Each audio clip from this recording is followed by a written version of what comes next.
Katabi ni Nadine si Kenneth sa isa sa mga mesa na ipinareserve ni Avia. Naiilang siyang katabi ito, kaya hindi siya mapakali at kung saan-saan siya napapatingin. Bakit ba panay ang paglinga-linga mo? Tanong nito sa kanya. Wala lang. Naghahanap lang ako ng gwapo at single. Pagsisinungaling niya. He sighed heavily. Ako lang ang single at gwapo rito. Kaya wag ka nang umasa na may iba ka pang makikita. Mga ngawit lang iyang neck muscles mo sa kakalinga, sabi nito. Single ka lang, pero hindi ka gwapo. Tumaas ang isang kilay nito. Talaga? Napakasinungaling mo talaga. Ayun, may gwapo, sabi niya. Sinundan nito ng tingin ang tinitingnan niya. Yang kulukoy na yan, gwapo? Tapos ako, pangit? Nasaan ang taste mo? Hindi makapaniwalang tanong nito. May naaamoy akong selosan. Komento ni Avia. Napasimple pala silang sinusulyakan. Anong selosan? Pabirong tanong ni Kaya. Napalingon sa kanilang iba pa nilang kasama at nangiintriga ang mga tinging ipinukol sa kanila. Nax! Nagbabanta na si Kenneth. Natututo ka ng magsalita. Ani ni Mia. Natawa ang mga kasama nila at umani sila ng iba't ibang tujuhan mula sa mga ito. Mukhang busted lang ang kakalabasan. Komento ni Georgina. Gusto mo ng tip sa panliligaw? Alok ng sorjo na si Lay kay Kenneth. May alam ka ba roon, Lay? Di ba ikaw naman ang niligawan nitong si Georgina? Sabad ni Maiko, na nagpatawa sa lahat. Kay Kenneth ang spotlight, hindi sa akin. Reklamo ni Lay sa smug na mukha. Sige, ibalik kay Kenneth ang spotlight. Ani ni Karya na parang nangunguna sa himagsikan. Get lost, people. Malakas na sabi ni Kenneth. Halatang napipiko na ito dahil namumula na ang pisngi nito. Ngunit tinawanan lang ito ng mga kasamahan nito. He looked like a little boy who got in a bad mood for getting teased. Bakit nakasimangot ka na naman? Tanong nila din kay Kenneth. Natahimik lang sa isang tabi. Nasa dance floor ang mga kasamahan nila. At silang dalawa lang ang naiwan sa mesa nila. Wala kasi siyang hilig sa pagsasayaw dahil parehong kaliwa ang mga paa niya. Wala. Nagalit ka ba dahil tinutudyo ka nila sa akin? Sorry. Hindi ko rin naman gustong tinutudyo ako sa iyo. Aniyang nakatingin sa isang baso ng alak. Binalingan siya nito. Nakakunot ang noo nito. Do you think I'm mad because they're teasing us? Oo. Sagot niya sabay tango. He sneered. Yeah, right. Bakit ka nag-iisa rito? Ang daming chicks. Ininguso pa niya ang mga babae sa bar. Nagusot ang mukha nito. Do I look like I'm interested in any woman? Nagkibit balikat siya. Lahat ng lalaki mahilig sa babae. Circumstances change people. And that includes their preferences, capabilities, and even their lives. Sagot nito. Parang may pinanggagalingan iyon dahil na tila may sakit na gumuhit sa mukha nito nang sabihin ang mga katagang iyon. Ang simple ng tanong ko, ang lalim ng sagot mo, sabi niya at saka pumalata. Sa kabila ng kawalan ng liwanag, ay nakita niya ang pait sa mukha nito. Don't mind me. Kung ano-ano lang minsan ang lumalabas sa bibig ko. Alam ko iyon, Dog. Kaya nasanay na ako sa mga pagiging weird mo. Aniya't sa kanginitian ito. You think I'm weird? Itinuro nito ang sarili. Yes, sagot niya. Weird people aren't normal, right? Huh? Well, yes. Maybe. Hindi siguradong sagot niya. Ano ba kasi ang mga tanong nito? Humigpit ang hawak nito sa baso nito. At inubos iyon bago siya sinagot. Well, you're right. I'm not normal so you can't call me a weirdo.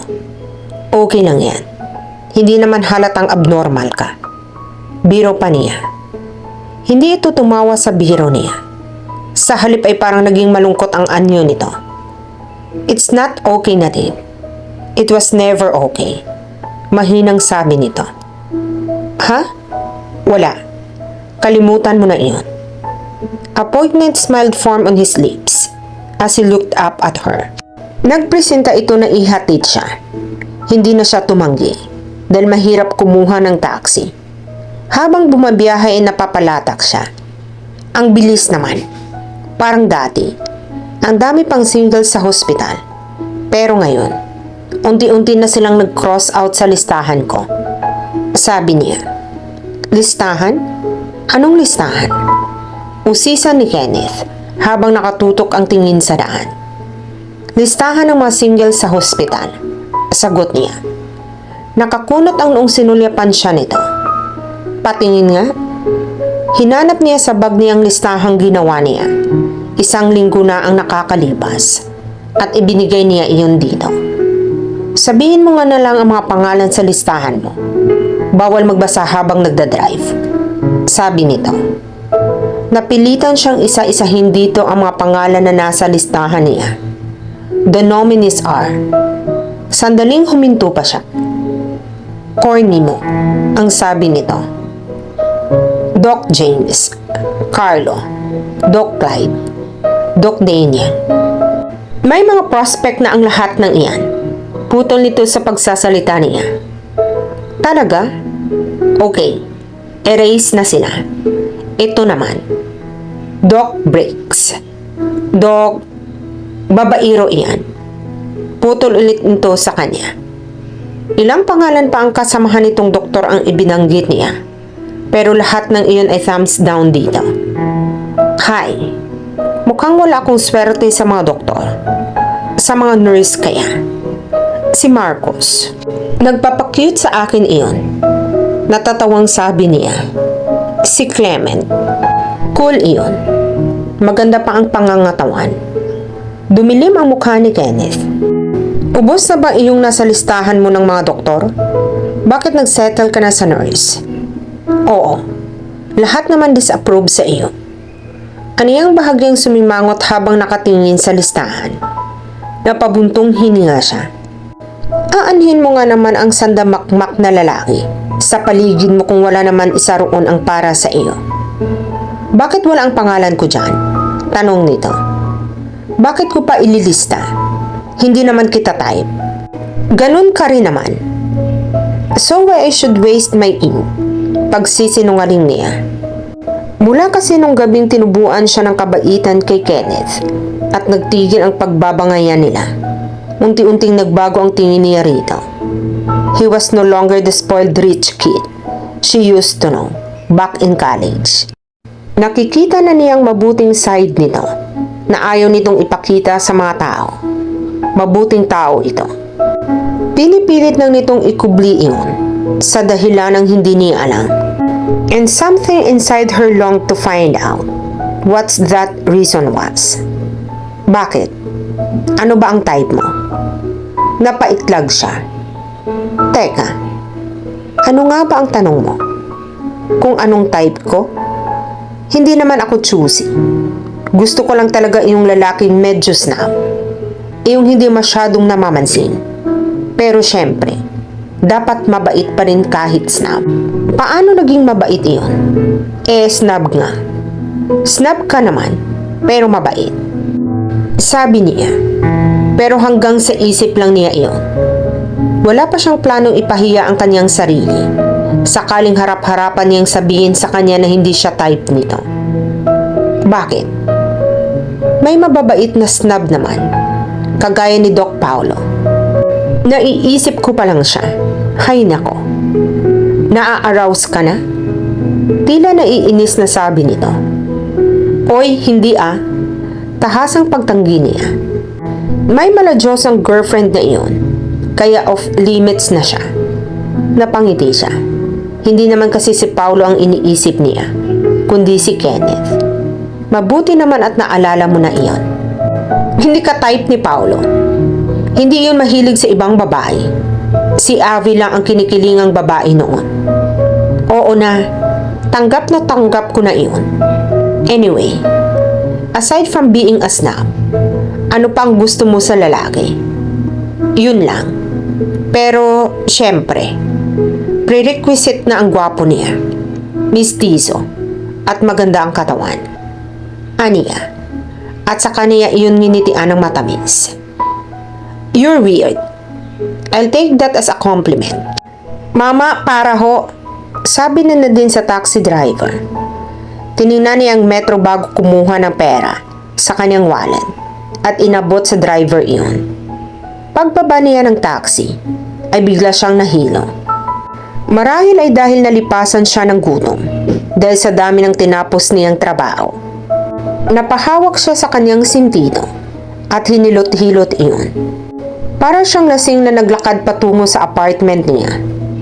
Nang maisuksok na niya ang susi sa seradora, ay nawala na siya ng panimbang. Pero bago siya tuluyan na wala ng malay, ay naramdaman niyang lumapat ang likod niya sa isang matigas na bagay. Dumaing siya nang balikan siya ng malay. Pinilit niyang dumilat. Nasilaw siya sa liwanag, kay mariin ulit siyang napapikit. Nang makabawi ay dahan-dahan siyang dumilat. Nakahinga siya nang maluwag nang makita niyang pamilyar na kisami ng kanyang silid. Maya-maya ay natabunan na iyon ng maamong mukha ni Kenneth. Napabalikwas siya ng bangon. Kaya nagbungguan ang mga ulo nila. Napahawak siya sa nasaktang noo niya. Ganoon din si Kenneth na nakaupo sa gilid ng kama niya. Sorry, hinging paumanhin niya. Ngumiti ito ng alanganin at saka din naman ito ang noo niya. She felt his hand caress her sore forehead, slowly easing her pain away. Bigla ay tila gusto na lang niyang pumikit. At damhing mabuti ang kaginhawaan ng dulot ng mapagpalang kamay nito.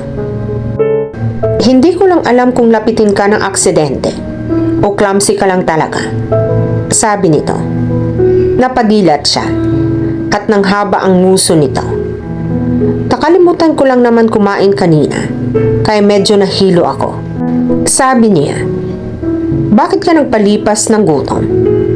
Matigas ang boses na tanong nito. Sa himig nito ay parang isang malaking kasalanan ang ginawa niya. Bakit ikaw? Hindi ka ba nagpapalipas rin ng gutom? Na-admit ka nga dahil doon. Kaya pareho lang tayo. Kahit na. Valid naman yung reason ko. Iyong sa iyo. Purely negligence on your part. Sabi pa nito. Para siyang bata na kailangan ng lecture sa pangangalaga ng sarili. Bumalik na naman niyang sungay mo. Nangangatib ang ulo mo kapag wala iyan? Pang-aasar niya rito para makabawi. Tinutulungan na nga kita, pero hayan ka na naman at nang iinis. Anitong nagkamot sa ulo. Sino nga bang unang nang inis? Sabi niya. Sabi ko nga ako. Nakasimangot na sabi nito. It made her want to punch his beautiful face. Paano ay naging katakam-takam ito sa pagkasimangot nito? Bakit ba kasi kahit anong ekspresyon nito ay bumabagay rito?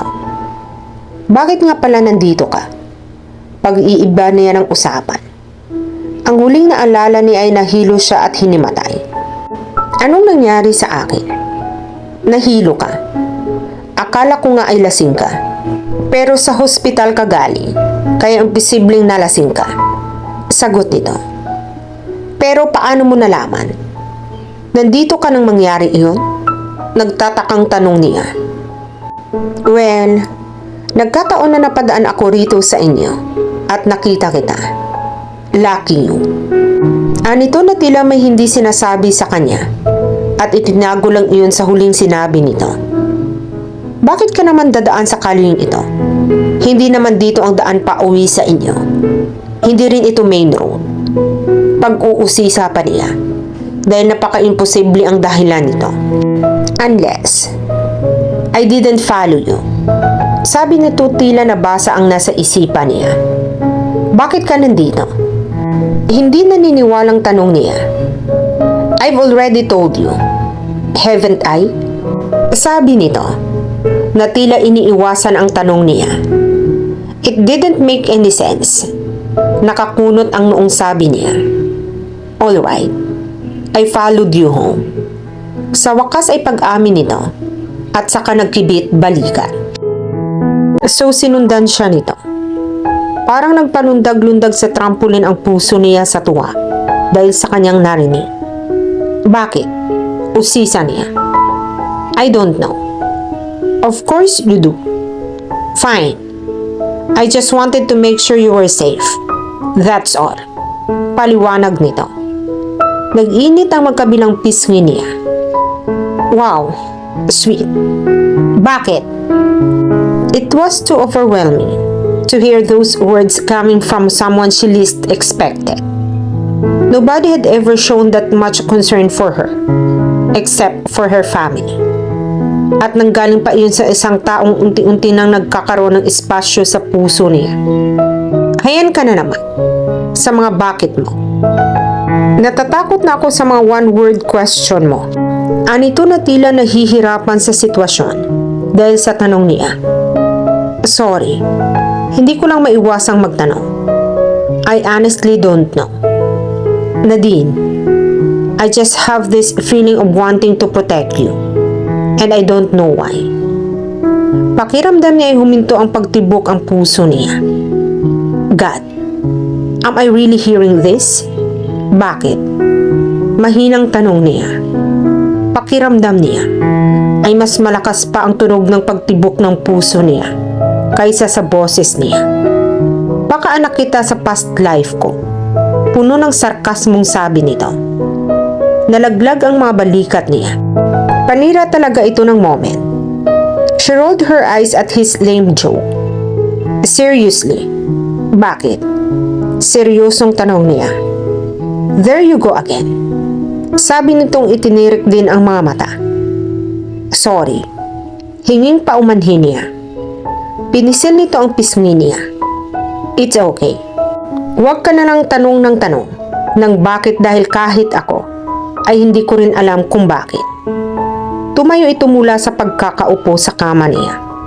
Gusto niyang pigilin ito sa pag-alis dahil gusto niyang nandoon lang ito sa tabi niya. Bakit?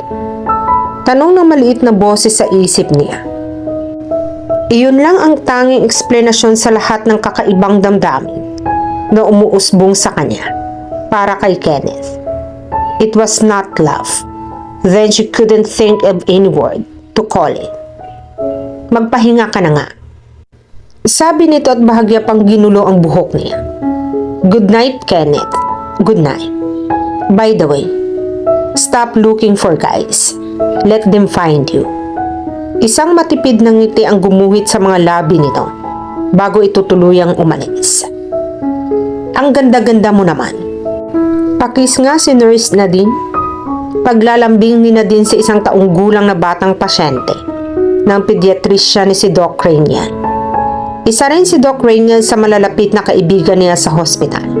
Kaya minsan, kapag wala siyang ginagawa ay dinadalaw niya ito sa klinik nito. At siya ang nag-a-assist dito kapag marami itong pasyente. Ngingiti-ngiti ang bata na tila alam ang ibig sabihin niya. Kakatapos lang itong i-examine ni Dr. Rainier at nagpapasalamat siya na wala itong dengue kahit nilalagnat ito. Karga-karga niya ang bata at kinukulit niya ito. Nang biglang bumukas ang pinto ng klinik ni Dr. Rainier, pumasok doon si Kenneth. Good morning, Rain. Meron ka bang record ni Nadine? Anong ginagawa mo rito? Nagtatakang tanong nito pagkakita sa kanya. Bakit may karga kang bata? Nag-CR kasi sandali yung mami nito. Eksakto namang pumasok ako dito sa klinik ni Dr. Rainier. Kaya nag-volunteer ako na ang kakarga rito. Namimiss ko rin kasi ito. Besides, I've always loved kids. Gustong-gusto kong magkaroon ng maraming anak para madagdagan ang magagandang nilalang sa mundo. Aniya, sabay ngiti rito. Dumilim ang mukha nito. Nilingon niya si Dr. Rainier. Nagtatanong ang mga mata niya kung bakit ganoon ang ekspresyon ni Kenneth. Nagkibit balikat lamang ito bilang tugon niya. Hi Kenneth, ano yung hinihingi mo? Tanong ng doktor. Ilang saglit pang nakatingin lang sa kanya si Kenneth na tila may bahid ng lungkot ang mukha nito. bago nito tiningnan si Dr. Rainier. Oh, yes. I'm looking for the medical history of Henry. Yung nirefer mong pasyente sa akin. Yung Henry na tinutukoy nito ay ang batang pasyente ni Doc Rainier na na-diagnose na may leukemia. At dahil oncologist si Kenneth, ay inirefer niya rito ang kaso ng bata. Mabilis namang kinuha ni Doc Rainier ang hinihinging dokumento ni Kenneth. Here, please do what you can do to save her. I adore that kid. I always do what I can to save my patient. Mauna na ako. Tumalikod na ito. Bahagya lang siyang tinapunan nito ng tingin at tuluyan na itong umalis. What's wrong with your friend? Tanong niya. I don't know. Nadine, why don't you ask him? Sa tingin mo ba sasabihin niya sa akin ang problema niya? Diskumpiyadong tanong niya. Ngumiti ito. Well, as far as we concerned, ikaw lang ang kinakausap ni Ken maliban sa aming mga kaibigan niya. I mean, he's opening himself up to other people again. Well, not really other people. Mukhang sayo lang naman. Magkakaibigan kami, pero hindi siya ganoon ka-open sa amin. Mas sekreto siyang tao, pero mabuting tao si Ken. Siguro naman ay alam mo na iyon, di ba? Tumango siya. Yes. She had proven many times na mabuting tao si Kenneth, kahit mukhang wala itong pakialam sa mundo. Dahil nga na rin sa kabutihan nito, ay unti-unting lumalambot at nahuhulog ang loob niya rito. He had been her knight in a shining armor. Besides, Kenneth seems to find comfort in your company, which is so rare. Kaya kung may gumugulo man sa isip ng isang iyon, bakit hindi mo tanungin? After all, you might just be exactly what he needs. Kumunot ang noo niya sa huling sinabi nito. Ano ang ibig nitong sabihin? Hey, untag ni Nadine kay Kenneth. Nakaupo ito sa sofa sa lobby at nagbabasa ng isang health magazine. Pauwi na ito. At malamang, may hinihintay lang na kung sino. Tila natatamad na nag-angat ito ng tingin. At sinalubong ang mga mata niya. What? May problema ka ba? Diretsang tanong niya. Kumunot ang noo nito. What? I mean, why do you ask? Ewan ko. Mukha ka kasing problemado. Tingnan mo naman. Sa magazine nga nakatutok ang mga mata mo. Pero ang isip mo ay nasa kung saang sulok ng mundo. Umiling lang ito. At ibinalik na ang atensyon sa magazine. Hoy Kenneth! Untag niya rito. Ngunit hindi ito natinag. Kenneth! Nagmistula lang siyang hangin dahil parang wala pa rin itong narinig. Naiinis siyang umupo siya sa tabi nito. At inagaw niya rito ang magazine. Magrereklamo pa sana ito. Ngunit wala na itong magawa. Nang tingnan niya ito ng matalim, humalakip-kip ito. At bored na tiningnan siya. What's your problem, lady? Wala akong problema. Baka ikaw meron. Wala rin akong problema. I'm fine. Okay? Just go. Binaliwala niya ang pagpapaalis nito sa kanya. Dahil malakas ang kutob niya na may problema ito. At gaya ng dati, ay sinasarili na naman nito iyon. Hindi ako aalis dito hanggat hindi mo sinasabi sa akin kung ano ang problema mo. Matigas na sabi niya. Umayos ito ng upo at tiningnan siya ng diretsyo sa mga mata. His emotions were unreadable. Lungkot ang nakikita niya sa mga mata nito. Pero ang mukha nito ay tila larawan ng galit. Kung para saan o kanino man, ang galit na iyon ay gusto niyang malaman. Paano kung sa akin pala siya galit? Bakit siya magagalit sa iyo? Okay naman kayo nang umalis siya sa inyo kagabi. Pero, bakit nga ba ang kulit mo?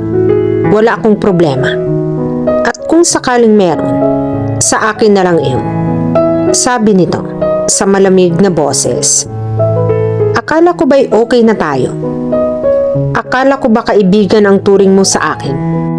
Bakit ayaw mong sabihin sa akin kung ano ang problema mo? Baka sakaling makatulong ako. Wala kang maitutulong, kaya salamat na lang. Tumayo na ito. Tatawagin pa sana niya ito. Masyado itong mabilis lumakad, kaya tumahimik na lang siya. Sungit. Nangingibabaw na naman ang lahing maligno mo. Naiinis na sabi niya. Nang tuluyan nang makawala si Kenneth sa paningin niya, ay restless na napasandal siya sa malambot na sofa. At napatitig sa mataas na kesame ng hospital. So she was right. May problema nga ito. Ano kaya iyon? Mabigat ang katawan ni Nadine kaya hindi siya pumasok sa trabaho. Para siyang lalagnatin na hindi niya alam. Nagpaalam siya sa head nurse nila at pinayuhan siya nitong magpahinga at magpagaling. Masama raw kasi ang nagtatrabaho ng may sakit. Kaya hayon siya, nakaupo sa sofa at kumakain ng mainit na instant noodles habang inaaliw ang sarili sa panonood ng noontime show. Maya-maya ay may kumatok sa pinto. Mabigat ang katawang tumayo siya at binuksan ang pinto. Tumambad sa kanya si Kenneth na may dalang mga supot na may mga lamang prutas at pagkain. May sakit ka na naman? Bungad nito sa kanya. Napailing siya. Hindi niya alam kung nag-aalala o napipikon ito dahil nagkasakit na naman siya. Bakit nandito ka? Tanong niya nang tuluyan na itong nakapasok at nakaupo sa sofa. Hindi siya pinansin ito. Kumunot ang noo nito nang makita ang mga cup noodles na nasa ibabaw ng coffee table. Napangiwi siya. Nang isa-isang damputin nito ang mga walang laman ng cup ng instant noodles at itinapon ang mga iyon sa basurahan sa kusina. Baka isipin nito na burara siya at hindi siya marunong magligpit ng kalat. Gusto niyang isigaw rito na masakit at mabigat lang talaga ang katawan niya para gawin ang kahit na simpleng pagliligpit lang. Pagbalik ni Kenneth sa sala ay may bitbit na itong mangkok, pinggan at iba pang utensils. Nakaawang ang mga labing pinanunood lang niya ito habang isa-isa nitong inilalagay sa lalagyan ang mga dala nitong pagkain. Pagkatapos gawin iyon ay siya naman ang binalingan nito. Kumain ka ng matino para gumaling ka. Tila nangangaral na sabi nito. Aangal pa sana siya nang sinimula na siyang subuan ito. Wala siyang nagawa kundi tumahimik at kumain. Masarap talaga kapag may gwapong yaya. Diba? Hindi mapigilang sabi niya. Nang ma-realize niya ang mga sinasabi niya, ay napatutok niya ang kanyang bibig. Huwag mo nang sisihin ang sarili mo sa pagsasabi ng totoo. People always say that. Sabi nitong tila nagpipigil ng tawa. Napangiti siya. Bumalik na kasi ang topak nito. At dahil masaya siya, ay sinakyan niya ang biro nito. Always say what? Kunwaring tanong niya. Nagwapo ako. So it's no big deal. Sanay na ako. Napailing siya. Kapal, no? Nginitian lang siya nito. And behold that smile. Bakit ba minsan lang itong ngumiti? Parang biglang gumaan ang pakiramdam niya sa ngiting nitong iyon. Bagay nga talaga itong maging doktor. Ngiti pa lang nito ay nakakagaling na. Ang mga in love nga naman, mais ang inaani. Aniya sa sariling kakornihan. Hey, natutulala ka riyan. Pukaw ni Kenneth sa kanya sa naglalakbay sa alapaap na diwa niya. Huh? That's one of the reasons why I really smile. People, especially women, can't help but stare at me. Katulad mo, hindi ka lang napapatingin, napapatulala ka pa. Hinampas niya ito sa braso. Talaga? Ibang level ang kayabangan mo. Anong nangyari sa iyo? Tanong niya. Kumunot ang noo nito. You branded me as brag king, and yet, you're still not used to it. Manghang tanong nito. Napakamot siya sa noo at saka ngumisi. Well, Well, huminto pa ito para tuksuhin na naman siya sa pagngiti nito. She pouted. Ang yabang nito. Inirapan niya ito. Ikaw kasi, kung makatingin ka, parang first time mong makita ang ngiti ko. Parang ganoon na nga. Wala kasing ibang ekspresyon niyang mukha mo, kundi sumimangot. Tumingin ng masama, walang reaksyon, o di kaya galit. Parang kang pinagsakluban ng langit lupa. Kaya ray of sunshine yung ngiti mo na iyan. Ipagpatuloy mo lang iyan at nagmumukha kang tao. Umiling ito. Saan ka ba nakatingin dati? Hindi mo ba nakikita ang ngiti ko? I smiled a lot back in college. Pagpapaalala nito sa kanya. Totoo ang sinabi nito. Madalas itong nakangiti noong college sila. He was someone who had very sunny aura, but with a touch of arrogance. Pero tila hindi na ito ang dating masayahing kaklase niya. What was left of what she knew of him was his arrogance. Bakit ngayon? Hindi ka nakagaya ng dati na palangiti at palaging masaya. Dumilim ang mukha nito. Napahinto ito sa pagbabalat ng prutas at nag-iwas ng tingin sa kanya. Tila mayroon itong pinaglalabanan kung ano sa loob nito. And she wanted to know what that was. May problema ka ba, Kenneth? Wala. Maikling sagot nito. Nasisiguro niyang nagsisinungaling ito. Malakas ang kutob niya na kung ano man ang dinaramdam nito ay may kinalaman iyon sa malaking pagbabago nito. May sakit ako, pero hindi ako bingi. I can hear pretty well, sabi niya. Nanatili lang itong tahimik. Ilang saglit pa ay bumalik ang aliwala sa mukha nito. I'm fine. Really, don't bother. Sinabi ng puso niya na hindi ito okay, kaya hinawakan niya ang isang kamay nito at bahagyan niya itong hinila papalapit sa kanya. Tumayo ito at tumabi sa kanya sa mahabang sofa. Hawak pa rin ito ang kamay nito at nakatingin lang sila sa isa't isa. She was supposed to comfort him with words, pero wala siyang nakapasa sa isip niya dahil lahat ng atensyon niya ay nasa magkahawak na mga kamay nila. It felt like there was a live current flowing between their bodies. You've just given me another problem, Nadine. Basag nito sa katahimikang namumuo sa pagitan nila. Excuse me? Tama bang naririnig niya? Paano ito nasabi na binigyan niya ito ng problema? I want to kiss you. Iyon ang problema.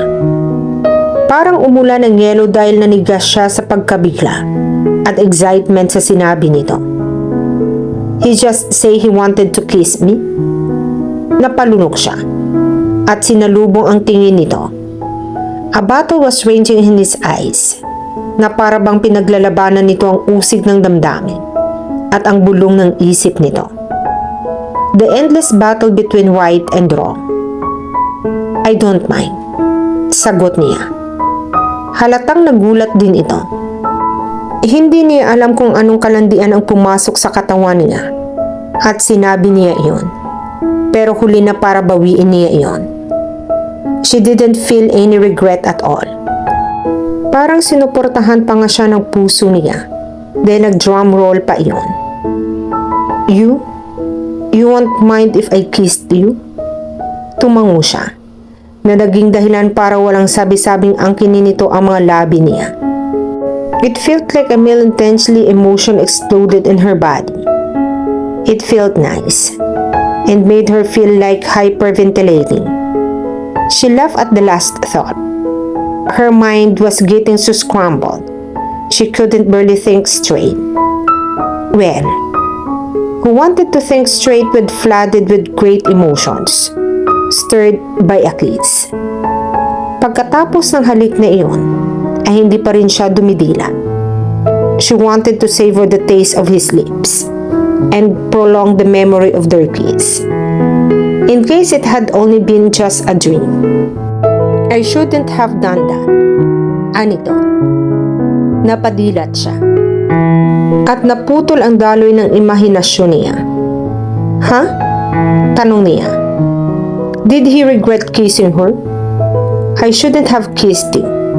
Ulit nito. Bakit? Disoriented pa rin na tanong niya. It was your first kiss. Sabi nito, na tila nagsisisi sa ginawa. She smiled bitterly. Yes, it was my first kiss. And the first man I've ever kissed regrets kissing me. How sweet. Puno ng sarkasmong sabi niya. It's not that. I only regret doing it because I feel like I have no right to claim that kiss. I'm sorry. Puno ng pagsisising sabi nito. Binigyan kita ng karapatan dahil gusto kita. Pasigaw na sabi niya rito. Hindi na niya napigilan ang inis na nararamdaman niya rito. Nadine, mabilis siyang niyakap nito. Damn her body for being so weak. Wala siyang nagawa, kundi hayaan ito na ikulong siya sa mga bisig nito. Kahit lumalaban ang puso niya, she needed his warmth. Or she needed him rather. I'm really sorry. Sabi nito, kahit hindi siya umiiyak. Nagtampo lang siya na dagli rin naglaho.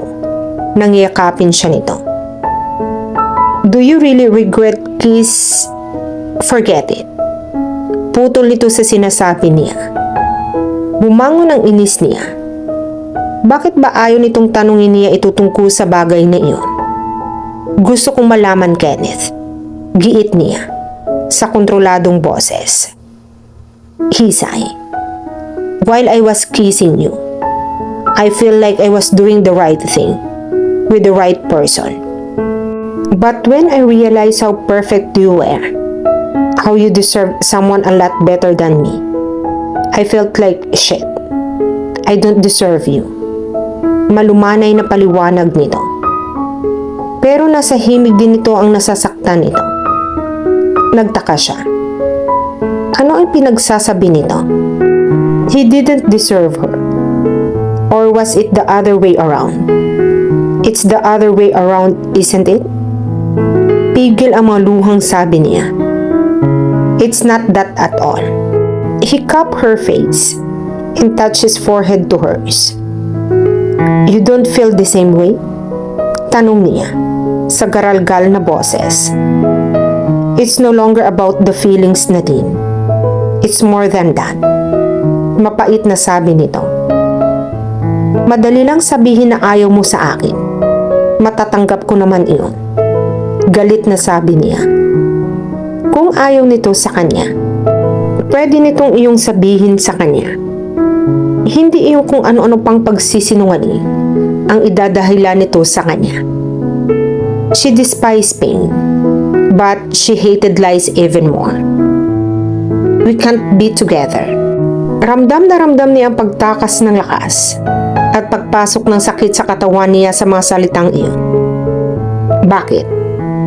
Dahil ayaw mo ng commitment? No, of course not. Mabilis na pagtanggi nito. May mahal ka bang iba? Mahinang tanong niya.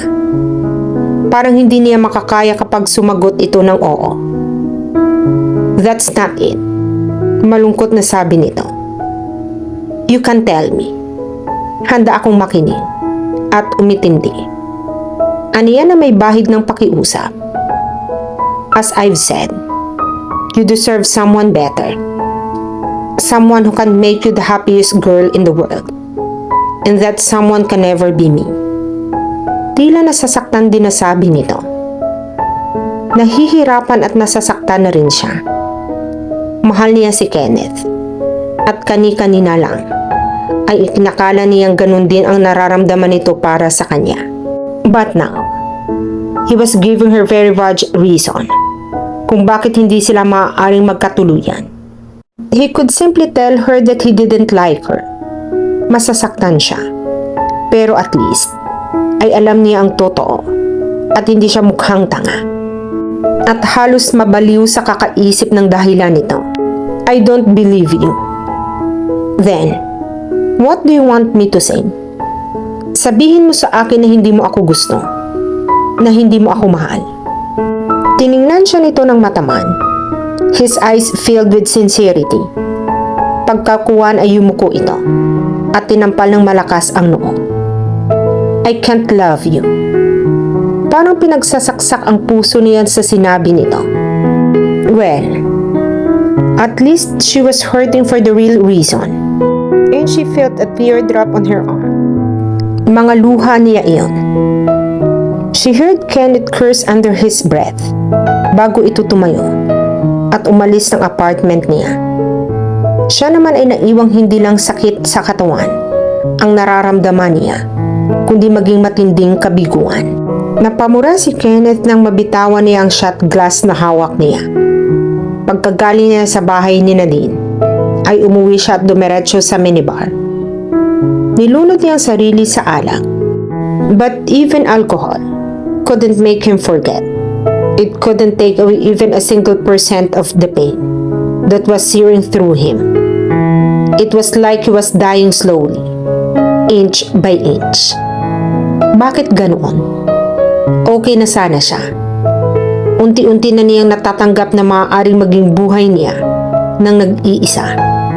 Sinubukan niyang huwag makaramdam ng kahit anong emosyon para ipaglaban ang sarili sa masakit na katotohanan. Hindi na siya pwedeng magmahal. Pinilit niyang iwasan ang maging attracted sa kahit sinong babae. Mahirap iyon noong una, pero habang tumatagal, ay naa-adapt na ng puso niya iyon. But why couldn't his heart do the same for Nadine? Bakit dito? Ay tila nagbalik ang dating gawain ng puso niya, ang magmahal. He clenched his fist. Nothing could beat the pain of not being able to love the girl who had made him feel alive again, who made him feel like a man, a protector, a hero. Lahat ng iyon ay ipinaramdam sa kanya ni Nadine. Madalas man silang mag-aasaran nito, ay hindi pa rin niyo napigil ang pag-usbong ng kakaibang damdamin sa pagitan nilang dalawa. He had been attracted to her since the first time he saw her back in college. Ito lang ang tanging babaeng na kaya siyang barahin at tingnan sa mga mata, na para bang kasalanan niya na nagkaroon ng World War II sa sobrang inis nito sa kanya. And in a strange way, it amused him. He smiled weakly. Nalalasahan din niya ang pait sa bawat paglunok na ginagawa niya habang naiisip niya ang kanyang kalagayan. Gusto niyang maawa sa sarili. People thought he had it all. What they didn't know was that he felt like he had nothing at all. Tila ay lahat nawala sa kanya mula nang mangyaring insidenteng iyon. Isang malaking bawal na mahulog si Nadine sa kanya. Kahit gusto pa niya ito. Ngunit hindi siya dapat mahalin ng kahit sinong babae. He would just ruin their lives and trap them inside a lonely world with him. He would have been more careful and responsible with her feelings. Ngayon, pati si Nadine ay nasasaktan din ng dahil sa kanya. Kenneth, bakit parang biglang nagkaroon ng world peace dito sa hospital? Wala na ang ingay ng pag-LQ ninyo ni Nadine. Sabi sa kanya ni Maiko.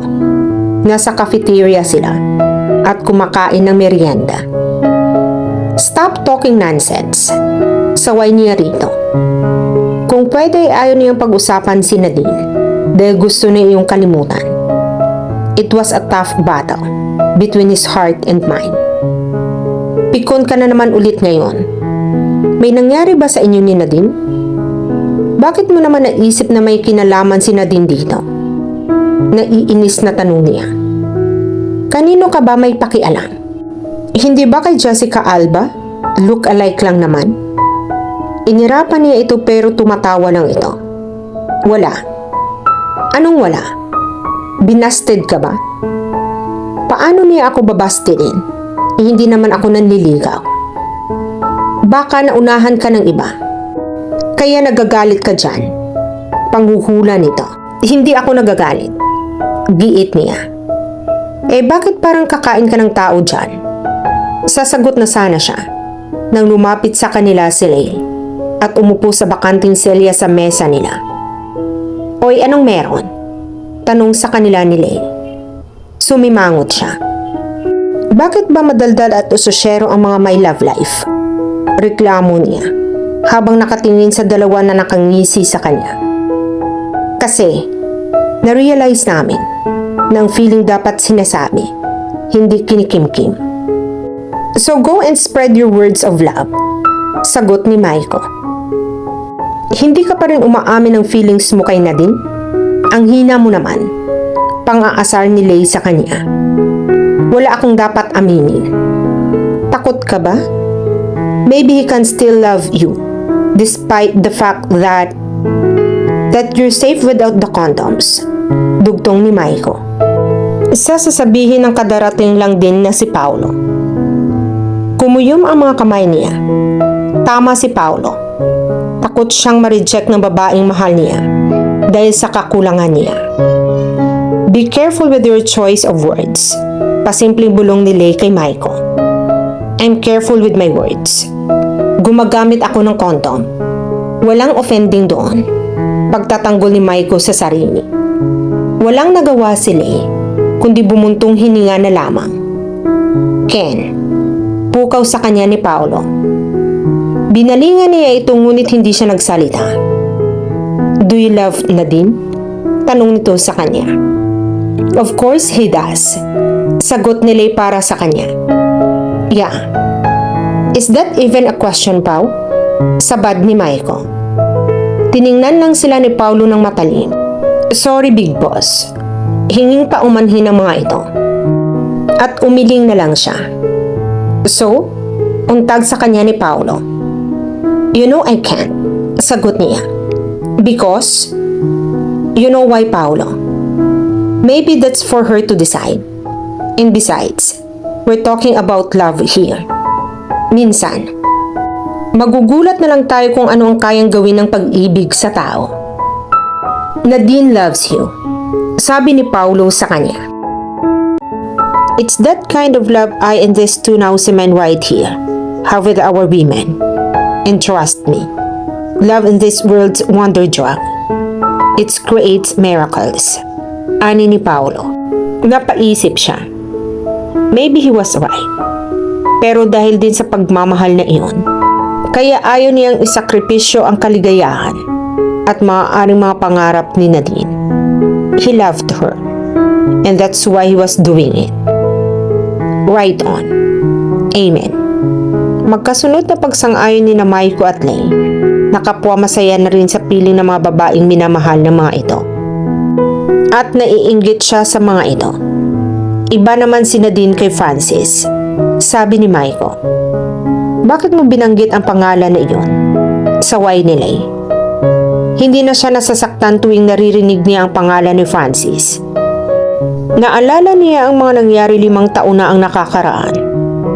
Francis has been his girlfriend for 3 years. Nang araw na iyon, ay balak na niya itong yayaing magpakasal. He had been confident of the love they have for each other. Everything was absolutely perfect between the two of them. Isa iyon sa mga dahilan kung bakit kampante siyang tatanggapin nito ang alok niyang magpakasal na sila. Pumunta na siya sa hotel, kung saan niya ihahanda ang proposal niya para dito. Inanticipate na niya ang mga mangyayari. They would have a candlelit dinner at her favorite restaurant at the rooftop of the 5-star hotel. Have a casual conversation until it struck midnight. And then on his knees, he would hold out the diamond ring on her and he would pop the question. She'd gladly say yes to him. She would shower him with kisses and he would kiss her right back. Pero hindi nangyari ang mga iyon. Hindi nga siya nakarating sa hotel kung saan naghihintay sa kanya si Francis. Dahil sa car accident na kinasangkutan niya. Nahagip ng sinasakyan niya ang isang van. Sa sobrang lakas ng impact ng pagbangga ng kotse niya sa isang van, ay nagpaikot-ikot ang sasakyan niya. Nagdilim ang kanyang paningin. The last thing he heard was the wailing of the sirens, and then everything went black. Pagdilat niya, ay ang nag-aalalang mukha ni Francis ang tumambad sa kanya. He smiled at her. Pinahid niya ang mga luhang namamalisbis sa mga pisngi nito. Anong nangyari? Hirap na tanong niya, sa kabila ng pananakit ng isang bahagi ng ulo niya. Napangiwi siya ng kumirot iyon. You were in a car accident. Nabangga mo ang van. God, Kenneth. Ano bang nangyari sa iyo? At hindi mo napansin ang kasalubong mong sasakyan. I was so worried. Mabuti na lang. At may mga nagrorondang pulis malapit sa pinangyarihan ng aksidente. At agad kanilang dinala rito sa hospital. The doctor won't tell me the results of the test they conducted on you. Nagtaka siya sa sinabi nito. Maliban sa pananakit ng ilang bahagi ng katawan niya, ay wala na siyang nararamdamang kakaiba. He was a medical student, kaya alam niya kung may mga internal bleeding o baling buto siya. Based on his personal assessment, ay mukhang okay naman ang kondisyon niya. I'm sorry, Han, if I made you worry. Sorry din dahil hindi natuloy ang date natin kagabi. Sabi niya. That was 2 nights ago. Pagtatama nito. He tried to smile. Maya-maya ay may kumatok sa pinto ng hospital room niya. Bumukas iyon at pumasok doon ang isang doktor. Good morning, Mr. Francisco. Good morning din, Miss Ortega. Bati nito sa kanilang dalawa ni Francis. Tumango siya. How are you feeling now? Fine, Doc. I think a few days rest will do. Sagot niya. Well, that's good. Binalingan nito si Francis. Miss Ortega, I hope you don't mind. Pero may mahalaga lang kaming pag-uusapan ni Mr. Francisco. Of course, Doc. Hinalikan muna siya ni Francis sa mga labi bago ito tumayo. At iniwan sila ng doktor niya. Nang wala na ito, ay saka siya hinarap ng doktor. Hindi ko alam kung paano ko ito sasabihin sa iyo, iho. Kinakabahan siya sa sinabi nito. Just say it, doktor. Tumahimik muna ito bago nagsalita. Okay. Dahil sa aksidente ay na-damage ang reproductive capabilities mo. It's a very rare case na ang parting iyon ng isang tao ang maapektuhan ng isang aksidente. I'm sorry, Kenny. Malungkot na sabi nito. He wanted to have a kids, pero biglang naglaho ang pangarap niyang iyon dahil sa mga sinasabi ng doktor niya. He had just lost the ability to create a child. Ang unang pumasok sa isip niya ay ang nag-aalalang mukha ni Francis. God, siguradong masasaktan ito kapag nalaman nito ang kondisyon niya. Gaano kalala ang damage sa akin, Doc? You enjoyed your productive organ, Mr. Francisco. At dahil doon, ay medyo mahihirapan ka na sa sperm production. You will be able to create sperm, pero mababa iyon sa minimum amount para makabuo ng baby. And some may be undeveloped. It may take years bago unti-unting bumalik ang normal na pagfa-function nito. And with proper medications, of course. Magiging normal ba ako after a few years?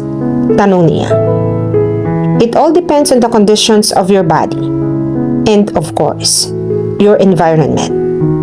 You will be undergoing therapy. Kaya maaari ka pa rin bumalik sa normal. But of course, we can't be absolutely sure for the results. We can only pray for the best. Sabi pa nito.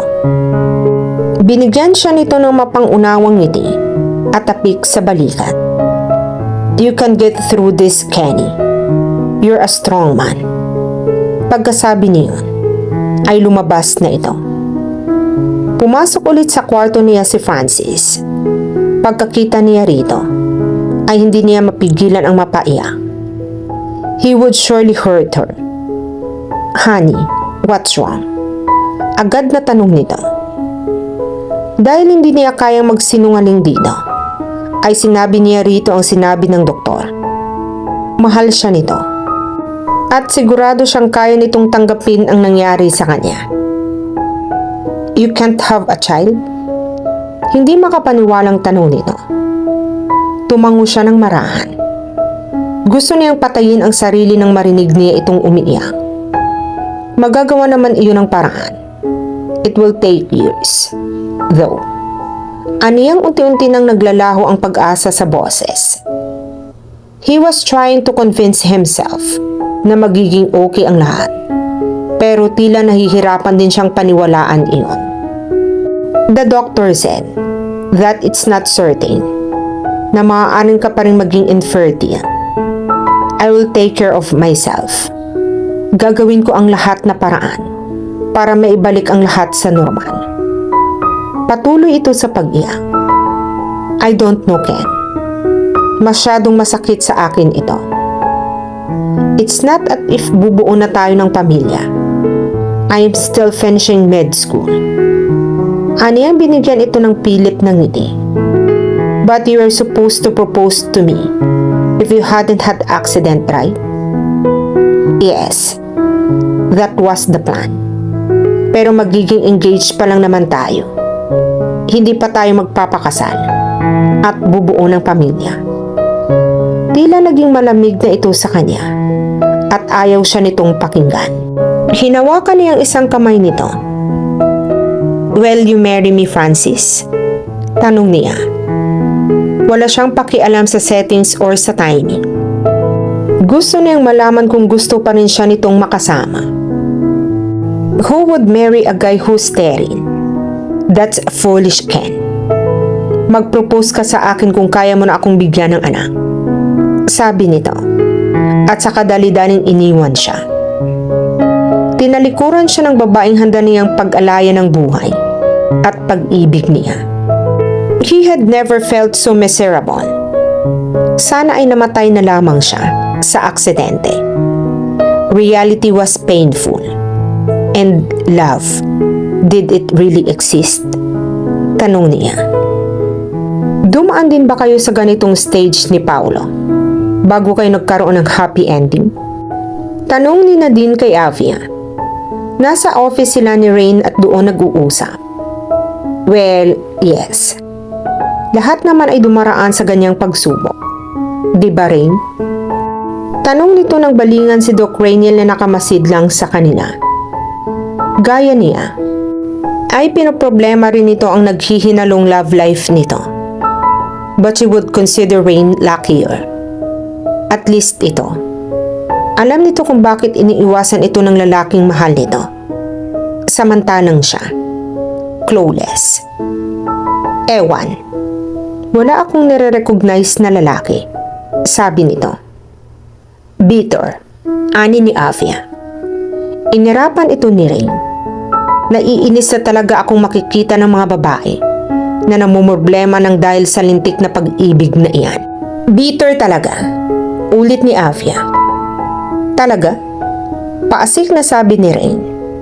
Tinawanan lang ito ni Avia. Hey, sa akin ang spotlight ngayon. Tawag niya sa pansin ng dalawa. Tulungan mo na yan, Avi. Magaling ka naman sa pagkukumpuni ng mga nasirang pagmamahalan. Rain, maging choosy ka naman sa salitang ginagamit mo. Paalala rito ni Avia. Whatever. At pwede ba? Huwag mong idugtong ang salitang dia sa pangalan ko. Reklamo ni Rain. Gusto niyang matawa sa sinabi nito. Pero nagluluksa ang puso niya para makayanan niyang tumawa. Fine, ani ni Avia. Oh, ikaw nang magkwento kay Nadine. Mukha namang wala ka na sa mood. Anong kinalaman ng mood ko? Wala. Baka lang feel mong mag-storytelling. Ayoko. Ikaw na lang. Ayaw ko rin. Baka gilitin ni Kenneth ang liig ko. Protesta ni Avia. Teka, wala ba talagang magsasalita sa inyo? Impatient na tanong niya sa mga ito. Nagkatitigan ang dalawa at saka halos sabay na bumuntong hininga. Nang mga sumunod na sandali ay nagsalitan ang mga ito sa pagkukwento ng tungkol kay Kenneth at sa dilema niyon. Pagkatapos magkwento ang dalawa ay nakatulala pa rin siya. Gusto niyang takbuhin ang kinaroroonan ni Kenneth at yakapin ito ng mahigpit. Sisiguraduhin niya na sobrang higpit ang yakap niya ay mapapawi niyon ang lungkot sa sakit na dinadala nito. Sa loob ng maraming taon, it must have been hell for him nang talikuran ito ng babaeng mahal nito dahil sa kakulangan nito bilang isang lalaki. And that girl. Paano niyon sabihin na mahal niyon si Kenneth kung hindi rin niyon kayang tanggapin ang binata sa mga panahong mababa ang tingin nito sa sarili? Kenneth deserved someone better. Someone who would love everything about him, good and bad. And that someone was her. Hey! Pukaw sa kanya ni Avia. Any comment? Ani ni Rain. I feel sorry for him. Sa wakas ay sabi niya, pumalatak si Rain. Don't pity him. Mas masasaktan siya pag nalaman niyang kinaaawaan mo siya. Exactly. Lagi na lang siyang kinaaawaan. Mula nang maagang nawala ang mga magulang niya, hanggang sa iwan siya ng girlfriend niya. What he's been needing all his life is love. Your love, Nadine. Madamdaming sabi ni Avia sa kanya. She nodded in determination. Napangiti naman ito. Maging ang bad mood na si Rain ay lumiwanag ang mukha. You mean, hindi nabawasan ang love mo kay Kenneth? Kahit nalaman mong he's not incapable of, tanong ni Rain. Tumango siya. Wala akong dahilan dati kung bakit ko siya mahal. Hindi naman kailangan na laging may dahilan kapag nagmamahal. I love him just because. And those last two words mean I love him no matter what. Buong pusong sagot niya. Eksaheradong bumuntong hininga si Avia at sinapo pa nito ang kanyang dibdib. Oh my God! Akala ko ay babalatan na ako ng buhay ni Ken kapag lumayo ka dahil sa sinabi namin. Safe pa pala ang beauty namin ni Rain. In fairness ha, may pagkamakata ka pala. Relieved na sabi nito. Natawa siya at napakamot sa bato. Hindi mo ba pupuntahan si Kenneth? Tanong ni Rain sa kanya. Nasaan ba siya? Sabay nagkibit balikat ang mga ito. Libutin mo na lang ang buong hospital. Pili ang suhestyon ni Avia. Ipapage mo na lang kaya. Sweet free pa, sabi ni Rain. Public announcement talaga? Nagdadalawang isip na sabi niya. Why not? Ani ni Rain. Mas romantic na iyon. Pagsigunda ni Avia. I'm sure mapapasagot mo agad si Kenneth. Pag-a-assure pa nito. Sabay kindat sa kanya. Agree ako dyan. Pagsang-ayon ni Rain. Ewan ko sa inyo. Ayaw niyang patulan ang kalokohan ng mga ito. Hindi yata niya carry na isa publiko ang pangyayari sa kanila ni Kenneth. Well, not now. Malabo pa naman ang lahat sa kanila. Hindi nga niya alam kung ano ang nararamdaman nito para sa kanya. Isa lang ang klaro sa kanya. Mahal niya si Kenneth. Di ba si Nadine yan? Bakit iba ang kausap? Nakuha ang atensyon ni Kenneth sa tanong ni Lay sa kasamahan nitong nurse ni si Marco. Tiningnan niya ang tinutukoy nito at kumunot ang noo niya sa nakita. Gaya ng dati, nag-init ang ulo niya nang makitang may lalaking umaaligid kay Nadine. Mahal mo na nga siya. Anang namunting tinig sa isip niya. Wala na. Naunahan ka na. Sabi sa kanya ni Maiko.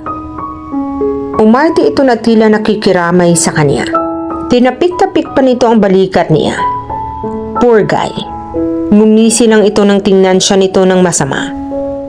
Get your girl, man. Utos sa kanya ni Lay. Sumang-ayon dito si Maiko at Paolo. Kumunot ang noo niya. Bakit niya tatawagin si Nadine?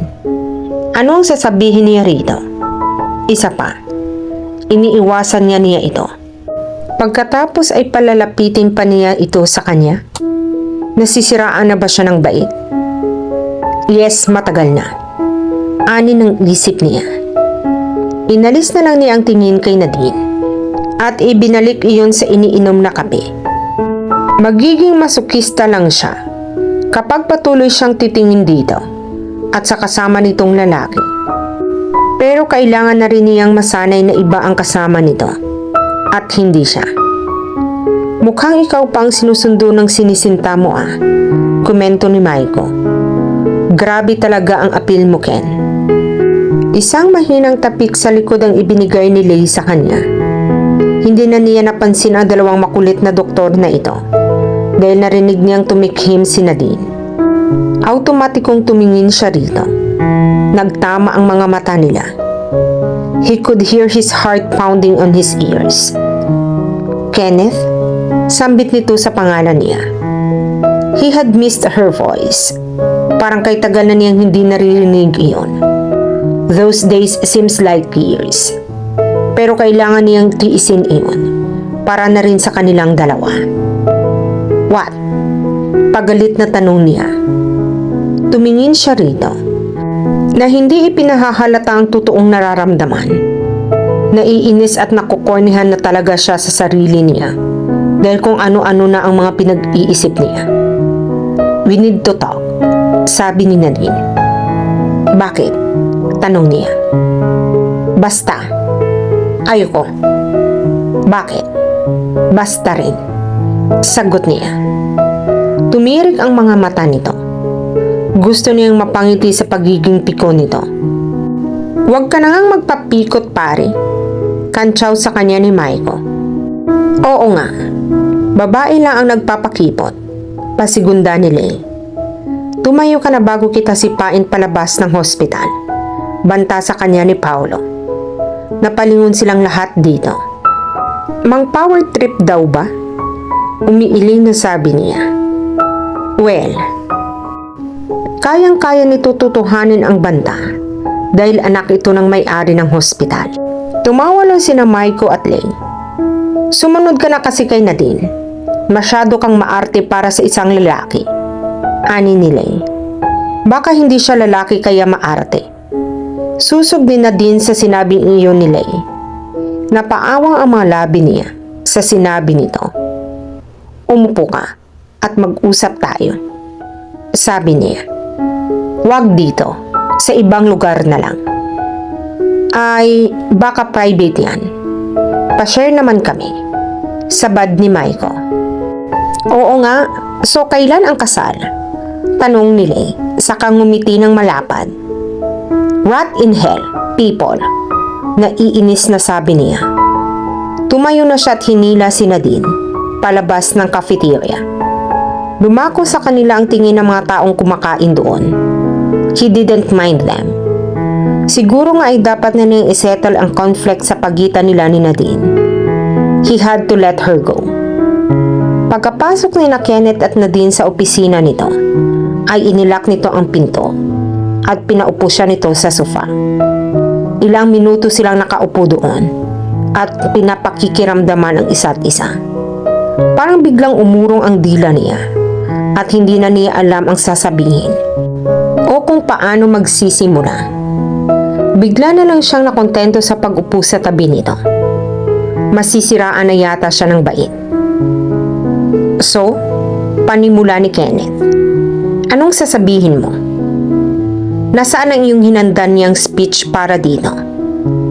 Well, let me start this conversation by asking you one question. Kumabog ang dibdib niya. Kinakabahan at nai-excite na siya. Ano iyon? Do you love me? Diretsang tanong nito sa kanya. Wala man lang ekspresyon sa mukha nito. Ano sa palagay mo? Balik tanong niya rito. Sa halip na sagutin ito, nagbuga ito ng hininga. Hindi ko alam. Kaya nga nagtatanong ako, di ba? Bakit ba ang pikon-pikon mo? Nagtatanong lang naman ako. Just answer my question. Ano ba ang mapapala ko sa pagsagot ng tanong mo?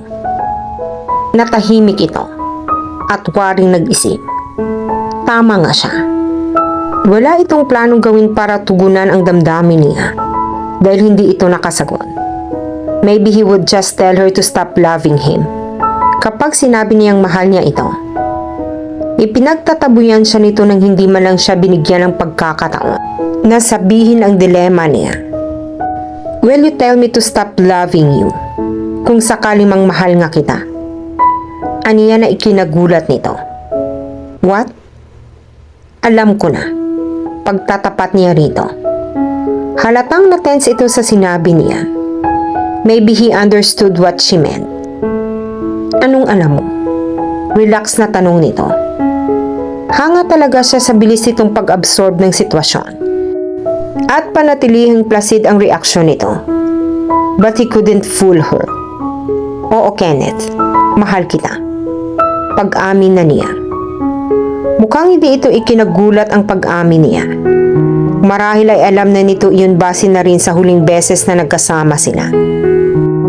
When she gave him permission to kiss her, siguro gusto lang nitong marinig iyon mismo mula sa kanya. I told you. I can't. Bakit? Dahil may kakulangan ka? You can't tell me that I can't love you dahil mahal na kita. Hindi ko alam kung kailan o paano. Basta ang alam kong mahal kita at tanggap ko ang lahat na sa iyo. Ano yung hindi na napigilan ang pagbuhos ng mga luha? Namutla ito at waring hindi ito sigurado sa sasabihin o gagawin. Maya-maya ay nagsalita ito. When the woman I love rejected me, hindi na akong umaasang may babaeng magmamahal sa akin na may kalakip na pag-unawa sa sitwasyon ko. I stopped hoping for that girl to come dahil alam kong imposible iyon. Who would want a sterile husband? Who would want a lonely life with me? No one. Kaya hindi ko na ina-attach ang sarili ko sa iba, lalo na sa mga babae. Maaari nila akong magustuhan dahil sa kung ano ang nakikita nila sa akin. Pero, makakaya pa rin ba nila akong mahalin kapag nalaman nilang infertile ako? I want a wife, not just a girlfriend to pass the time with. Kaya kung hindi rin lang ako kayang tanggapin ng isang babae, mabuti pang wag na niyang sasabihin na importante ako sa kanya. Halata ang pagbalik ng pait na nakaraan at ng katotohanan sa boses niya. But you didn't try harder, Kenneth. After Francis, may ibang babae ka bang ipinatuloy sa puso mo? Wala, di ba? Dahil na-realize ko na rin na ayokong putulin ang kaligayahan ng babaeng maaari kong mahalin. I know how women like you dream of having a happy family. Alam kong pangarap ninyong magkaroon ng masayang pamilya at kabilang doon ang pagkakaroon ng anak. I don't have the heart to take that dream away from the woman I love. Halos galit na sabi niya.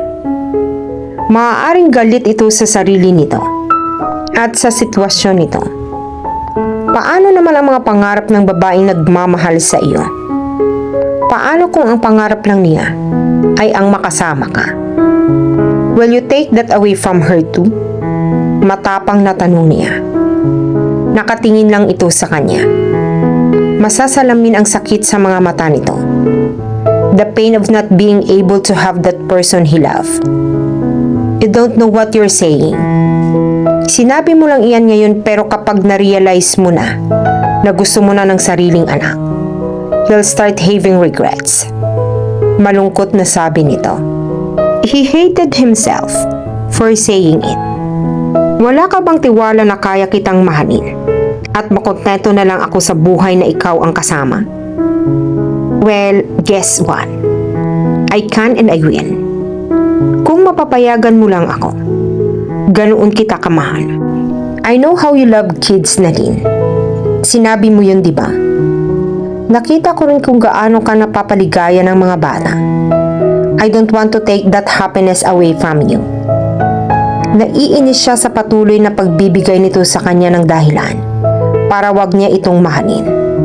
But she knew better than to believe him. Ikaw ang kaligayahan ko, Kenneth. Ikaw ang gusto ko. Kahit hindi ako magkakaroon ng anak, okay lang. Tutal, mas malala pa sa 1 dosenang bata kapag kasama kita. Kaya para na rin akong may alagang inaakay. Aniya habang ngumingiti. Hisay. Ipinangako ko na sa sarili ko na hindi na ako magmamahal. Isinara ko na rin ang puso ko. Pero makulit ka. Hindi rin mapigilan ng puso ko ang mahulog sa iyo. You made my heart beat faster. You gave me 1,000-word reason to smile again. Mainis lang kita. Buo na ang araw ko. That's how pathetically crazy I was for you. Kasi mahal kita. Parang binuksan ng gripo ang luha niya nang sabihin nitong mahal siya nito. Natatawa na naiiyak siya sa mga sinasabi nito. She finally heard him say it. Dahil doon, kaya mas porsugido siyang ipaglaban ang damdamin nila sa isa't isa. Iyon naman pala. Ano pa bang gusto mong marinig mula sa akin para matapos na ang usapang ito at mapa-oo na kita? Naiinis na ako. Paulit-ulit na lang ito. Mahal mo ako. Mahal din kita. Di ba dapat the end na? Pabirong sabi niya sa pagitan ng pag-iyak. Mukha tuloy siyang naiinis na baliw. Umiling ito. You never fail to amuse me, lady. Hinawakan nitong kamay niya at pinisil iyon. He looked at her adoringly bago siya hinila at ikinulong sa mga bisig nito. Can I have that key back? Ano bang susi na pinagsasabi nito? Tiningnan niya ito ng masama. Tumawa ito. The key. The one that you used to unlock my heart. Di bali ng corny. Ngumiti siya. So, ang ibig bang sabihin niyan? Ready ka nang bigyan ng chance ang relasyon natin? Di ka naduwag? As in? Paninigurado niya. Tumango ito. Nakakahiya naman ako kapag naduwag pa ako. Samantalang ang tapang nitong misis ko. Nakangiting sabi nito. Pinandilata niya ito. Anong misis? Wala pa nga akong boyfriend. Reklamo niya. Ganun ba? Dililigawan kita. Okay, sinasagot na kita. Mabilis na sabi niya. Nagulat ito. Agad-agad? Bakit? Ayaw mo? Hindi naman. Nabigla lang ako. Ang bilis mo kasi. Kinintalatan siya nito ng halik sa noo. So will you marry me? Sino kayang mabilis sa ating dalawa? Fast-faced na ang mundo. Nakikiuso lang ako. Tinitigan niya ito at nag-isip. Kinakabahan ako kapag nag-iisip ka. Baka mamaya, kung ano-ano ang pumapasok dyan sa magulo mong utak. Napangiti siya. Bakit? Takot kang magbago ang isip ko? Tumango ito. Hindi lang takot, kundi takot na takot. So ano na? Oo o hindi? Natatarantang tanong nito. Tumawa siya. Well, how about this? Kapag nakabuo tayo, yes ang isasagot ko. Nalukot ang mukha nito. Mang-asar daw ba? Ayaw mong subukan? Panunukso niya rito. Nagdududang tiningnan siya nito bago ito pumalata. Ang dami mo talagang palusot. Makuha lang ang puri ko. Well, all you have to do is ask. Natuwa siya dahil hindi na ito napikon sa biro niya. Before she knew it, he had already claimed her lips in a passionate kiss which promised her a lifetime with him. Pagkalipas ng 6 na buwan ng pagiging engaged ni Nadine at Kenneth, ay nagdesisyon na silang magpakasal. Halos lahat ng mga kakilala at kaibigan nila ay dumalo sa espesyal na araw nila. Naroon din ang mga staff at doktor at naging pasyente nila para saksihan ang pag-iisang dibdib nila. Nang magpalitan na sila ng wedding vow, ay hindi niya napigilan ang mapaluha. She couldn't believe that the man she loved was promising her his love. Na pagkatapos ng lahat ng pinagdadaanan at ng mga dilema nila, ay sa simbahan din ang tuloy nila. Nahagip ng tingin niya si Rain, Avia at Kirsten. Teary-eyed na rin ang mga ito. They were extremely happy for them. Naging malaking bahagi ng mga ito ang pag-iibigan nila ni Kenneth, kay lubos ang pasasalamat niya sa mga ito. Ilang saglit pa ay natapos na ang seremonya at inanunsyo na ng pari ang linyang "You may now kiss the bride." Nagharap sila ni Kenneth at buong pusong hinalikan siya nito sa kanyang mga labi. Halos mabingi sila sa hiyawan at palakpakan ng mga bisita nila. Pagkatapos ng picture taking, ay dumiretso na sila sa mansyon ng mga Francisco para sa reception. Sa isang simbahan na rin sa La Union idinaos ang kanilang kasal para malapit lang sa reception. Doon nga ay kanya-kanyang bati ang mga kaibigan nila.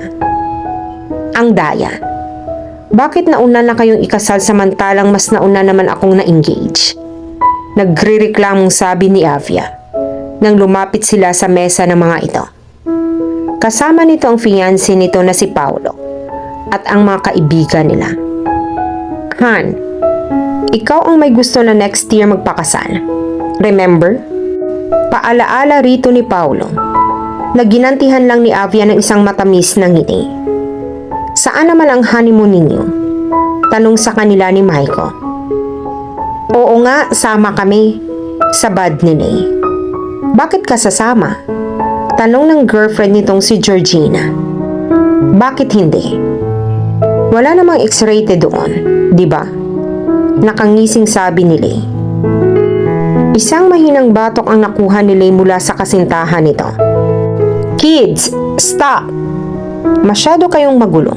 Saway ni Paulo sa mga ito. Tumahimik ang lahat. Sa Australia ang honeymoon namin, sagot ni Kenneth. Magda-diving daw kayo sa Great Barrier Reef? Tanong ni Maiko. Hindi. Magsa-sightseeing kami ng mga kangaroo, sagot niya. Napamaang sa kanyang lahat sa sinabi niya. Kangaroo? Ani ni Lane. Anong meron sa kangaroo? Tanong ni Rain. Pouch. Sabay na sagot nila ni Kenneth na ikinatuwa ng lahat. So, sa buong stay ninyo sa Australia, manunood lang kayo ng kangaroo? Usisa uli ni Rain. Parang ayoko nga eh. Baka maging kangaroo ang baby namin. Ani ni Kenneth. Nagulat ang lahat sa sinabi nito. Baby? Are you... Yes. I'm serious, Paulo. We're going to have a baby. Anunsyo nito. Nagkatinginan ang mga ito. Nadine is 2 weeks pregnant. Ako nang nag-a-assure sa inyo. Sabi ni Mia. Ang kakambal ni Avia at OB-GYN din niya. Napatingin ang lahat sa tiyan niya. Pero paano mo nagawa iyon, Ken? Tanong ni Lay. Sumayaw kami sa Ubando. Effective pala talaga. Sagot ng asawa niya. Mukhang hindi naman ito pinaniniwalaan ng mga kaharap nila. Tumawa ito bago nagpaliwanag. Hindi ko na malayang gumagaling na pala ako, ang injury ko, at sa bahaging iyon ng katawan ko. Kung hindi pa nabuntis ang asawa ko, ay hindi pa ako magpapakonsulta ulit sa doktor. To think na araw-araw akong nasa hospital. Takot lang siguro akong ma-remind ng katotohanan kapag nagpakonsulta ako at ganoon pa rin ang resulta. But thank God, bumalik na sa normal ang sperm count ko, kaya magkakaroon na ako ng Kenneth Jr. Masayang pagkukwento nito. Tumango ang mga kaibigan nila. He's been taking care of his body. kaya madaling nakarecover ang injury niya. At ngayon, ay naging normal na ang sperm count niya. Ani ni Karya. Ito ang nagsasagawa ng test na sa asawa niya. I can only imagine Ken's horror nang malaman niyang buntis si Nadine at baka hindi siya ang ama. Natatawang komento ni Michael. Tiningnan nila ito ng masama at mabilis itong humingi ng sorry. Well, that's true. Pag-amin ni Kenneth. I told you. Sabad ni Michael. Shut up. Paasik na sabi rito ni Mia. Nagtawanan silang lahat. Well then, that's great. May nakikinabang din pala sa good genes mo pare.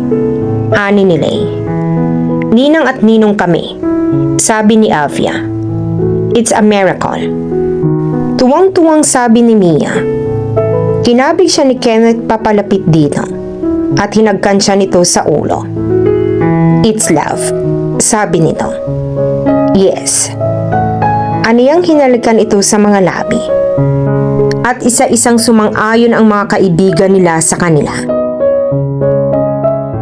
At dito na po nagtatapos ang buhay pag-ibig ni Nadine at Kenneth. Sana po may nakuha kayong aral at inspirasyon sa pag-iibigan nila.